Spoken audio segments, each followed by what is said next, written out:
بروتھا جہاں پر اس وقت ایک تقریب جاری ہے۔ وزیر اعظم عمران خان بھی اس تقریب میں موجود ہیں اور چند ہی لمحوں بعد وزیر اعظم عمران خان اس تقریب سے خطاب کرنے لگے ہیں۔ آپ دیکھ سکتے ہیں کہ لوگ کھڑے ہو کر وزیر اعظم کا استقبال کر رہے ہیں۔ بسم اللہ الرحمن الرحیم، ایاک نعبد و ایاک نستعین۔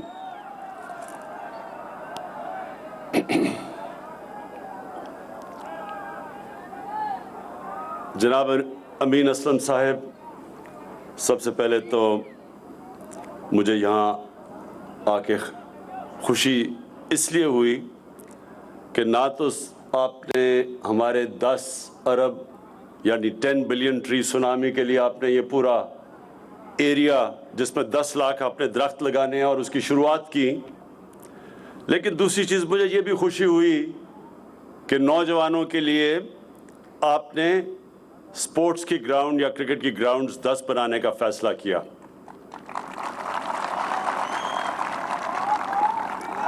دونوں پہ میں پہلے بات کر دوں، پھر میں جو آپ نے اٹک کے لیے جو چیزیں آپ نے ریکویسٹ کی اس کے اوپر بات کرتا ہوں۔ سب سے پہلے تو جو درخت، میں کیونکہ وہاں نوجوان کھڑے ہیں، آپ کے لیے یہ بہت ضروری ہے سمجھنا، یہ جو ہم درخت لگا رہے ہیں یہ آپ کے مستقبل کے لیے اتنا ضروری ہے کہ آج آپ کو اندازہ نہیں۔ اس لیے ضروری ہے کہ پاکستان، اور ہماری بدقسمتی ہے، ان ممالک میں سے ہے وہ 10 ملک جو سب سے زیادہ موسم کی تبدیلی سے متاثر ہونے والے ہیں۔ ہم ان 10 ملکوں میں سے ہیں، اور موسم کی تبدیلی ایک جس کو کلائمیٹ چینج کہتے ہیں، جو کہ یہ گرین ہاؤس گیس کے ایفیکٹس کی وجہ سے دنیا میں موسم گرم ہو رہا ہے، اور پاکستان کیونکہ ان ملکوں میں سے ہے جدھر سب سے زیادہ متاثر ہوں گے ہم اس موسم کی تبدیلی سے، کلائمیٹ چینج سے، لہٰذا یہ آپ کو سمجھنا چاہیے کہ ہمیں ہر وہ چیز کرنی چاہیے کہ یہ جو موسم گرم ہو رہا ہے اس اپنے ملک میں، اس کے اثرات ہم کم کریں، اور وہ ایک ہی طریقہ ہے کہ ہم پاکستان میں یہ جو 10 ارب درخت لگانے کا جو ہمارا پروگرام ہے اس کو آپ سب کامیاب کریں۔ آپ نے یہ جو درخت، یہ سارا علاقے میں جدھر 10 لاکھ، اس علاقے میں 10 لاکھ درخت لگیں گے، وہ میں آپ کے سامنے اب آپ سے یہ وعدہ لوں گا کہ آپ نے ان 10 لاکھ درختوں کی حفاظت کرنی ہے، اور ہم آپ کو کھیلوں کی گراؤنڈیں بنا کے دیں گے۔ درخت ہمارے مستقبل کے لیے ضروری ہیں، اور کھیلوں کی گراؤنڈیں ہمارے نوجوانوں کی صحت کے لیے ضروری ہے۔ بدقسمتی سے نہ ہم نے اس ملک میں درخت لگائے، 70 سال ہم نے جو انگریز بھی چھوڑ کے گیا تھا جس طرح کے جنگلات، وہ بھی ہم نے ختم کر دیے۔ بڑے بڑے جنگلات تھے یہ چھانگا مانگا کے، چیچا وطنی کے، کندیاں کے، میں بچپن میں ان جنگلوں میں خود دیکھے ہوئے ہیں، یا سارے پاکستان کے یہ جو پنجاب کے بڑے بڑے جنگلات ہیں، میں خود گیا ہوا ہوں ان میں، اور آج تباہی، ان جنگلوں کی تباہی ہو چکی ہے، زمینیں دے دی ہیں کسی کو، کئیوں پہ قبضے ہو گئے، بڑے بڑے درخت کاٹ دیے ہیں، تو اس کے اثرات پڑتے ہیں جو لاہور میں اب آپ دیکھ رہے ہیں۔ لاہور کے اندر پچھلے 20 سالوں میں 70% درخت کاٹ دیے ہیں۔ اس کا نتیجہ یہ ہے کہ جو پولوشن اب لاہور میں ہے، جو آلودگی ہے، وہ بوڑھوں کے بھی اور بچوں کی صحت کے لیے نہایت ہی خطرناک ہے، اور یہ خطرہ بڑھتا جائے گا جب تک کہ ہم اب بحیثیت قوم یہ فیصلہ نہ کریں کہ ہم نے اپنی تقدیر بدلنی ہے، ہم نے ریورس کرنا ہے کلائمیٹ چینج، اور ہم نے درخت لگانے ہیں۔ تو یہ درخت بھی یہاں لگیں گے، اور آپ کی 10 کرکٹ گراؤنڈ بھی ہم آپ کے لیے یہاں اس سارے علاقے میں بنائیں گے۔ تو اگر اچھا سن لیں، اگر ہم نے یہ دیکھا کہ درخت آپ ان کی حفاظت نہیں کر رہے تو آپ کی ایک ایک کرکٹ گراؤنڈ کم ہونی شروع ہو جائے گی اور ادھر بھی درخت لگ جائیں گے. اس لیے آپ کے اوپر ہے. دوسری چیز امین اسلم نے بات کی کہ یہاں اٹک میں یونیورسل ہیلتھ کوریج، مطلب یہ کہ جتنے بھی یہاں خاندان ہیں سب کے پاس ہیلتھ انشورنس ہو. تو یہ میں آج آپ سب کو کہہ رہا ہوں کہ پختونخوا میں تو اب ہر شہری کورڈ ہے. یعنی یونیورسل ہیلتھ کوریج کا مطلب سب کے پاس ہیلتھ انشورنس ہے. سارے پختونخوا میں انہوں نے مکمل کر لیا ہے کہ ہر پختونخوا کے شہری ایک خاندان کے پاس ایک ہیلتھ انشورنس ہوگی. کسی بھی ہسپتال میں وہ جا کے 10 لاکھ روپے تک اپنا علاج کروا سکے گا. یہ پاکستان میں ایک پہلی چیز جو مجھے فخر ہے کہ وہ پہلا صوبہ ہے جس نے وہ کام کیا ہے جو آج سے ہمارے بہت امیر ترین ملک، ہمارے سے زیادہ پیسے والے ملک، ادھر بھی یہ فیسلٹی نہیں ہے. اب پنجاب نے شروع کی یونیورسل ہیلتھ کوریج اور انشاءاللہ اس سال کے آخر تک سارا پنجاب کور ہو جائے گا ہیلتھ انشورنس سے. اور مجھے اس لیے اس پہ فخر ہے کیونکہ میں نے جب شوکت خانم ہاسپٹل آج سے 35 سال پہلے شروع کیا تھا تو اس کی وجہ یہ تھی کہ مجھے پہلی دفعہ احساس ہوا کہ عام آدمی تو کینسر کا علاج، اس کے پاس تو کبھی پیسہ ہی نہیں ہوگا کہ کینسر کا علاج اپنا کروا سکے، کیونکہ کینسر کا علاج سب سے مہنگا ہے. تو وہ سوچ تھی شوکت خانم بنانے کی. اور پھر میں نے جب فیصلہ کیا کہ اللہ جب بھی اقتدار دے گا تو یہ میں نے ضرور کرنا ہے کہ کوئی بھی پاکستان میں کوئی بھی گھر ایسا نہ ہو کہ گھر میں بیماری ہو اور ان کو یہ فکر ہو کہ ہمارے پاس پیسہ نہیں اپنا علاج کروانے کے لیے. اور انشاءاللہ یہ سال کے آخر پنجاب پختونخوا میں تو سب کو یہ مل گئی ہے ہیلتھ انشورنس.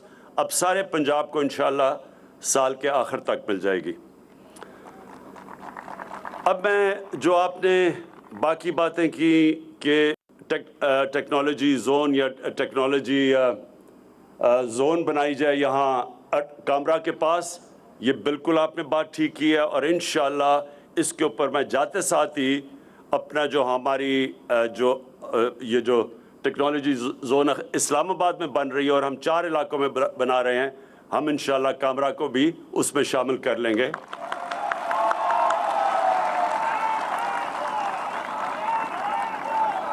کیونکہ جو آنے والا زمانہ ہے وہ تو بالکل ہی اب ٹیکنالوجی کا زمانہ آ گیا. اور پاکستان نے پہلا جو ٹیکنالوجی کا ویو تھا وہ تو ہم نے مس کر دیا.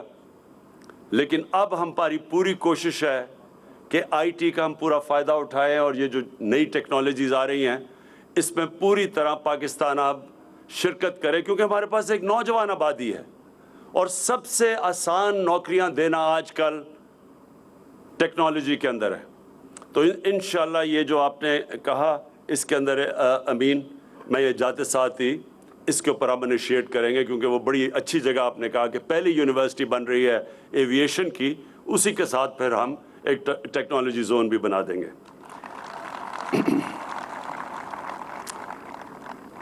اور پھر آپ نے یہ جو کوٹا ہے جی لوکل، وہ تو ہماری پالیسی ہے کہ جب بھی جس علاقے میں کام ہوتا ہے اس کے مقامی لوگوں کو سب سے پہلے نوکریاں ملنی چاہیے. تو یہ تو ہماری پالیسی ہے امین. اور آپ نے گیس کی بات کی تھی، گیس کا وہ بھی بالکل ٹھیک کہا کہ جدھر سے جس بھی علاقے سے گیس نکلتی ہے تیل تو سب سے پہلے رائٹ اس علاقے کا ہوتا ہے. آخر میں دیکھیں، آخر میں یہ جو امین اسلم نے بات کی یہ بڑا ضروری ہے آپ سب کے لیے سمجھنا کہ اس ملک سے ہو کیا رہا ہے. یہ جو ہمارے 30 سال اس ملک کے بڑے بڑے کرپٹ لوگوں نے، جن ڈاکوؤں نے اس ملک کے اوپر حکومت کی، انہوں نے صرف پیسہ نہیں چوری کیا، انہوں نے ہمارے ملک کی اخلاقیات بھی ساتھ تباہ کر دی. انہوں نے اس طرح کہا ایک ملک میں فضا بنا دی کہ کوئی کرپشن کوئی بری چیز نہیں ہے, کہ انہوں نے میڈیا کے اوپر بھی ایسی, جب میڈیا پہ بھی بیٹھتے تھے اور کئی میڈیا والوں نے بھی اس ملک میں جو ہمیں سب سے زیادہ نقصان پہنچایا ہے, پیسے کی چوری سے زیادہ بڑا نقصان پہنچایا ہے, وہ یہ کہ ہمیں ایسے پاکستان میں ایک فضا بنا دیا ہے کہ جناب کرپشن تو ہوتی ہے, کوئی بری چیز نہیں ہے. یہ میں آپ سب کو کہنا چاہتا ہوں کہ اگر آپ مجھے ایک مثال بتا دیں آج کہ ایک ملک خوشحال بھی ہو اور وہاں کرپشن بھی ہو, اور کرپشن کون سی, ملک کو کون سی کرپشن تباہ کرتی ہے, پٹواریوں کی اور تھانے داروں کی, نہیں میں سن رہے ہیں, پٹواریوں کی, تھانے داروں کی, سرکاری نوکروں کی, تنگ کرتی ہیں لوگوں کو, لوگ تنگ ہوتے ہیں رشوت کے, لیکن ملک تباہ نہیں کرتی. ملک تباہ کرتا ہے, ایک ملک تباہ تب ہوتا ہے جب اس کا وزیر اعظم اور اس کے وزیر کرپشن کرنی شروع کر دے, تب ملک تباہ ہوتا ہے. اور یہ کیوں, اب یہ ذرا سن لیں, کیونکہ میرا کام ہے آپ کی تربیت بھی کرنا, آپ کو سمجھ آنی چاہیے کہ یہ ہو کیا رہا ہے. میں جب پرائم منسٹر ہوتے ہوئے جب میں پیسہ چوری کرتا ہوں تو میری ہوتی ہے کہ میں وہ پیسہ ملک سے باہر لے کے جاؤں, نہیں تو لوگوں کو نظر آ جائے گا. اس لیے میں چوری کرتا ہوں, پہلا نقصان, اس چوری کے پیسے کو جب میں ملک سے باہر بھیجتا ہوں تو میں اس سے بھی بڑا نقصان کرتا ہوں, جس کو منی لانڈرنگ کہتے ہیں. اور جب آپ کا پرائم منسٹر شروع ہو جائے چوری کرنے, اور بڑے بڑے اس کے اور اس کے بچوں کے باہر محلاتوں, لنڈن کے سب سے امیر علاقوں میں, اور اس کے وزیر بھی پھر شروع ہو جائیں اقامہ لے کے پیسے باہر نکالنا, تو تب وہ ملک تباہ ہوتا ہے اور مقروض ہوتا ہے. تب اس ملک پہ قرضے چڑھ جاتے ہیں, تب وہ ملک کے اوپر یہ گلوں میں زنجیر پڑ جاتی ہے قرضوں کی, تب اس ملک کو جا کے بھیک مانگنی پڑتی ہے دوسرے ملکوں سے. اور کبھی بھی ایک ملک جو قرضوں کے دوسروں سے مانگتا ہے اور جو امداد مانگتا ہے, اس کی دنیا میں عزت نہیں ہوتی. تو یہ جو نقصان انہوں نے کروایا, جو ساج سب باہر بیٹھے ہوئے ہیں, بچے بھی باہر ہیں, منشی بھی باہر ہے, داماد بھی باہر ہے, سب باہر, اور سارے ایسے شاہانہ زندگی گزار رہے ہیں.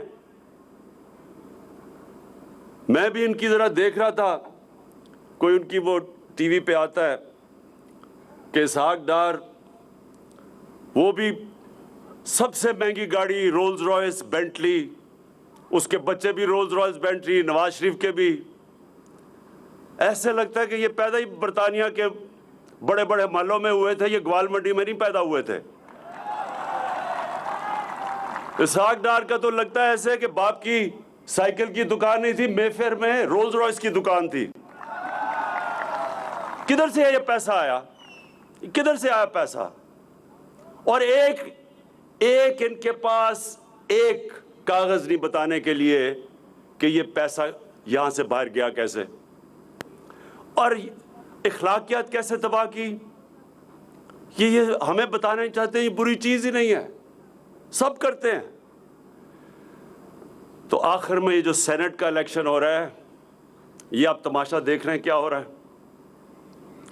منڈی لگی ہوئی ہے, سیاستدانوں کو خریدنے کے لیے, سینیٹر بننے کے لیے قیمتیں لگی ہوئی ہیں, اور یہ ابھی سے نہیں لگی. یہ 30 سال سے ہمارے ممبرز آف پارلیمنٹ کو خریدتے ہیں. سب نہیں بکتے, لیکن کئی بکتے ہیں, اور یہ 30 سال سے ہو رہا ہے, اور پتہ بھی سب کو ہے. اور ہم کہہ رہے ہیں کہ جناب یہ آپ ممبر آف پارلیمنٹ جو ایک پارٹی کے ٹکٹ پہ ووٹ لے کے آتا ہے, وہ بتائے کہ کسے ووٹ دے رہا ہے, کس کو وہ سینیٹر کا ووٹ دے رہا ہے. یہ ساری جماعتیں جمع ہو کے کہہ رہی ہیں کہ نہیں نہیں خفیہ ووٹ دو. اب مجھے یہ سمجھائیں کہ آپ ایک وقت پہ تو سب کہتے تھے کہ نہیں جی اوپن بیلٹ ہونی چاہیے, آج آپ کہہ رہے ہیں خفیہ ووٹ دو. کیا یہ تبدیلی کدھر سے آئی ہے؟ میں آپ کو بتاتا ہوں تبدیلی کدھر سے آئی ہے. یہ آپ سوچ رہے ہیں کہ نہ یہ ہمیں گرا سکے, پہلے منار پاکستان ادھر بچارے فلاپ ہو گیا, فیٹف کی لیجسلیشن میں بلیک میل کرنے کی کوشش ادھر رہ گئے, کرونا پہ کوشش ان کا خیال تھا کہ ہم گورنمنٹ رہ جائے گی, وہاں اللہ نے کرم کیا ہمارے پہ. اب یہ سوچ رہے ہیں کہ سینٹ کے اوپر ہمارے لوگوں کو خرید کے کسی طرح اپنے زیادہ سینیٹر لے آئیں. اب بتائیے کون سی جمہوریت ہے؟ کبھی جمہوریت میں بھی کوئی پیسے دے کے آتا ہے؟ پچھلے الیکشن میں پختونخوا کے اندر کوئی 17-18 پہ ایک ایم پیز کی ووٹ کے اوپر ایک سینیٹر بنتا تھا. پیپلز پارٹی کے 2 سینیٹر آ گئے اور ان کے کتنے ایم پیز تھے؟ 6 ایم پیز. 6 ایم پیز پہ 2 سینیٹر آ گئے, جبکہ ایک سینیٹر 17 ووٹوں پہ بنتا تھا. تو یہ کیسے آیا؟ یہ پیسہ چلا, سب کو پتہ پیسہ چلا. تو آج ہم کہہ رہے ہیں کہ اوپن بیلٹ ہو, یہ سارے مل کے کہہ رہے ہیں کہ نہیں جی خفیہ بیلٹ ہو. یہ ہوتا ہے جب ایک ملک کی اخلاقیات تباہ ہے. کسی بھی ملک میں, مہذب معاشرے میں کسی کی جرت نہ ہو یہ کہنے کی کہ خفیہ بیلٹ ہو, جب آپ کو پتہ ہے کہ سینٹ کے الیکشن میں رشوتیں دی جاتی ہیں, رشوت دے کے سینیٹر بنتا ہے اور رشوت دے کے ممبرز آف پارلیمنٹ کی ووٹ خریدتا ہے. اور جو سینیٹر کروڑوں روپیہ خرچ کر کے بن کے آئے گا, وہ کیا عوام کی خدمت کرنے آئے گا؟ وہ عوام کا خون چوسنے آئے گا, وہ پیسے بنانے آئے گا. کوئی ایسے بھی کروڑوں روپیہ خرچ کرتا ہے جب تک کہ اسے پتہ نہ ہو کہ میں پیسہ بنا سکتا ہوں. اس لیے یہ قوم ایک فیصلہ کن وقت پہ کھڑی ہے. ایک طرف پاکستان کی عوام ہے, ایک طرف یہ ڈاکو اور ان کے ساتھ جو ان کا مافیا ہے, اور انشاءاللہ جیت پاکستان کی ہوگی. وزیر اعظم عمران خان کا خطاب, کوئی ایسا ملک دکھائیں جہاں کرپشن ہو اور وہ خوشحال بھی ہو. وزیر اعظم کا یہ کہنا تھا کہ یہ چیز کرپشن سے زیادہ خطرناک ہے.